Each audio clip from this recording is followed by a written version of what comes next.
2 కోట్ల రోడ్డు శంకుస్థాపనకి విచ్చేసిన NUDA chairman నా సోదరులు శ్రీనివాసరెడ్డి గారికి, అలాగే ఇక్కడికి విచ్చేసిన వచ్చిన అన్ని వార్డుల నుంచి వచ్చిన కౌన్సిలర్లకి,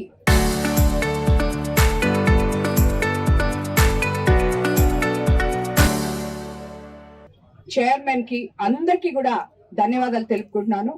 ముఖ్యంగా ఈరోజు మనం మాట్లాడుకోవాల్సింది మన రోడ్డు గురించి. ఇప్పుడే శాసన చెప్పాడు, ఈ రోడ్డు 20 సంవత్సరాల నుంచి మట్టి తోడడమే గాని ఏ రోజు రోడ్డు వేసింది లేదు అని చెప్పడం జరిగింది. మరి ఎందుకు ఇన్ని ఇళ్ళున్న ఈ రోడ్డుని, ఇక్కడ ఎన్నో ఆఫీసులు ఉన్నాయి, ఎన్నో రకాల ఎంఆర్ఓ ఆఫీసు, ఎండిఓ ఆఫీసు అన్ని కూడా ఉన్నాయి ఈ దారిలో, కానీ ఎందుకు వెళ్ళేదో మనకు అర్థం కాదు. ఇలాంటి రోడ్డు మనం ఈ రోజు 2 కోట్ల రూపాయలతో ఈ రోజు ఇక్కడ శంకుస్థాపన చేసుకోవడం జరిగింది. ఈ 2 కోట్లు కూడా Andhra Pradesh urban finance infrastructure development corporation funds ద్వారా ఈ సిసి రోడ్ ని మనం ఈ రోజు వేసుకుంటున్నాం. ఇది ఏదో ఒక రకంగా మన ప్రభుత్వం అధికారంలోకి వచ్చి 24 నెలలైంది ఇప్పటి వరకు. 24 నెలల్లో మనం మొట్టమొదటిగా చెప్పింది, మేము అధికారంలోకి వస్తే మీకు మెగా డిఎస్సి మీద తొలి సంతకం పెడతామని చెప్పాం. ల్యాండ్ యాక్ట్ రద్దు చేస్తామని చెప్పాం. ఆ మెగా డిఎస్సి మీద తొలి రోజే ముఖ్యమంత్రి చంద్రబాబు నాయుడు గారు సంతకం పెట్టారు. గత 9 నెలల క్రితం 16,000 మందికి అమరావతిలో పిలిచి కుటుంబ సభ్యులతో సహా వాళ్ళందరినీ అక్కడ కూర్చోబెట్టుకొని మనం వాళ్ళ పరిజ్ఞానంతో వాళ్ళు ఉత్తీర్ణైన ప్రతి ఒక్కరికి కూడా డిఎస్సి అనేది అందియడం జరిగింది. మన కాన్స్టిట్యున్సీలో కూడా చాలా మందికి ఆ డిఎస్సిలో పేదవాళ్ళకి అందరికీ కూడా ఉద్యోగాలు రావడం జరిగింది. 5 ఏళ్లలో డిఎస్సి అంటే ఏందో తెలియదు. జాబ్ క్యాలెండర్ చేశారు, ఒక్క జాబ్ ఇవ్వలేదు. ఆ రోజు వాళ్ళ ఎలక్షన్ ముందు జగన్ వస్తే జాబ్ వస్తుంది అని చెప్పారు. ఏ రోజు కూడా ఒక్క జాబ్ కూడా ఇవ్వలేదు.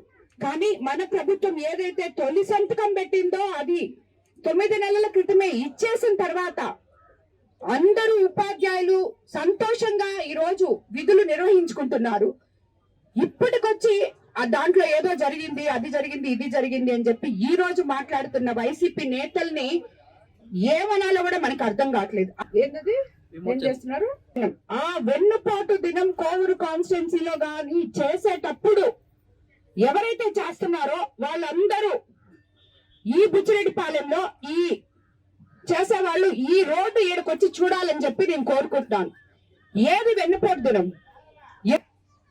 ముదివట్టి కాజ్వే చూడండి, మైపాడు నెల్లూరు రోడ్డు చూడండి, ఇలాంటి అభివృద్ధి పనులు ఎన్నో చూడండి. అలాగే ఎంతమందికి తల్లికి వందనం ఇచ్చాం, ఎంతమందికి ఉద్యోగాలు ఇచ్చాం. ఆల్రెడీ 6 లక్షల చిల్లర. అట్లాగే P4 కింద ఇప్పుడే మనం ఒక మార్కెట్ సందర్శించి వచ్చాం.